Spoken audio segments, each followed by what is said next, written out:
북한이 쏘는 핵과 미사일을 막기 위해 우리 군이 세운 독자적인 전력 증강 계획, 그걸 삼축 체계라고 하는데요. 먼저 북한의 도발 징후를 사전에 탐지해서 선제 공격하는 킬체인과 북한이 쏜 미사일을 공중에서 미사일로 요격하는 다층 미사일 방어, 마지막으로 북한의 공격 이후 우리도 북한군의 수뇌부를 타격해 공격 능력을 없애는 대량 응징 보복입니다. 윤석열 대통령은 후보 시절부터 이 삼축 체계를 강화하겠다고 거듭 밝혀왔는데요. 그런데 MBC 취재 결과 정작 내년도 국방 예산에는 이 삼축 체계에 필요한 신규 사업 예산이 단 1원도 반영되지 않은 것으로 확인됐습니다. 전력 증강에 상당한 차질이 예상되는데 왜 이런 일이 생겼는지 정동훈 기자가 단독 취재했습니다.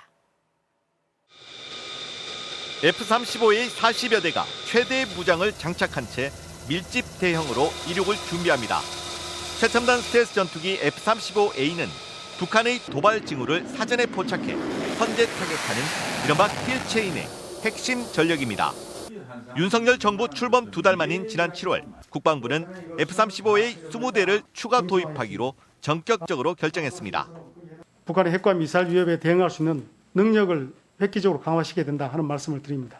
특히 그것이 삼축 체계인데, 그런데 국방부가 국회에 제출한 내년 예산안에는 이 F-35A 관련 예산이 전혀 반영이 안 된 것으로 확인됐습니다. 도입 절차를 진행하기 위한 조사 등을 할 수 없어 사업이 지연될 수밖에 없습니다.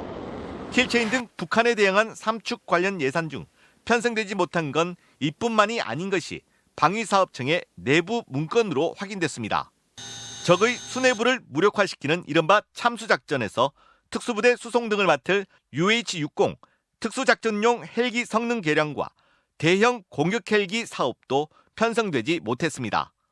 특히 삼축 체계 고도화를 위해 이번 정부에서 추진하려 했던 신형 무기 등 신규 사업 예산도 모조리 빠졌습니다. 북한의 신형 탄도미사일에 대한 방어 체계 구축, 이지스함용 장거리 요격 미사일 구매, 230mm 신형 다련장 로켓 도입 등인데 사업 추진에 차질이 불가피해진 겁니다. 삼축 체계 신규 사업의 예산이 삭감된 건 기획재정부 방침 때문입니다. 타당성 조사가 완료되지 않은 사업은 국방 분야도 예외 없이 일괄 삭감한 건데 국방부도 미처 대비하지 못했습니다. 내년 삼축 체계 예산은 5조 2천억 원. 총액은 전보다 늘었지만 이대로면 신규 사업 없이 기존에 결정된 무기나 중장기 사업 위주로 집행돼 전력 증강이란 새 정부 공약과는 거리가 있게 됩니다.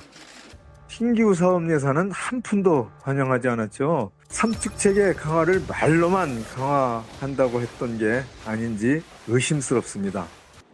이에 대해 방위사업청은 향후 국회 심의에서 반영될 수 있도록 노력할 것이라고 밝혔습니다. MBC 뉴스 정동훈입니다.